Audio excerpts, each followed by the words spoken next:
وَمِنْ أَهْلِ الْكِتَابِ مَنْ إِنْ تَأْمَنْهُ بِقِنْطَارٍ يُؤَدِّهِ إِلَيْكَ وَمِنْهُمْ مَنْ إِنْ تَأْمَنْهُ بِدِينَارٍ لَا يُؤَدِّهِ إِلَيْكَ إِلَّا مَا دُمْتَ عَلَيْهِ قَائِمًا ذلك بأنهم قالوا ليس علينا في الأميين سبيل ويقولون على الله الكذب وهم يعلمون۔ اہل کتاب میں کچھ لوگ تو ایسے ہیں کہ اگر تم ان کے پاس دولت کا ایک ڈھیر بھی امانت کے طور پر رکھوا دو تو وہ تمہیں واپس کر دیں گے،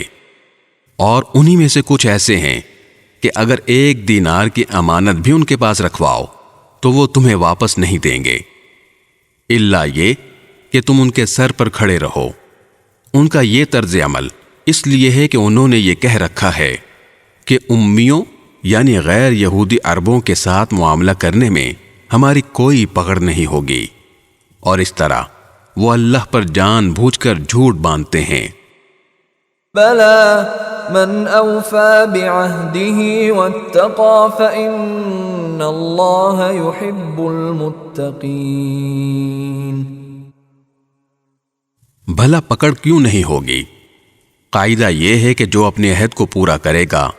اور گناہ سے بچے گا تو اللہ ایسے پرہیزگاروں سے محبت کرتا ہے۔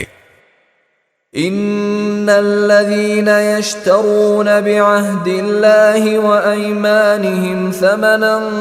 قليلا اولئك لا خلاق لهم في الاخره ولا يكلمهم الله ولا ينظر اليهم يوم القيامه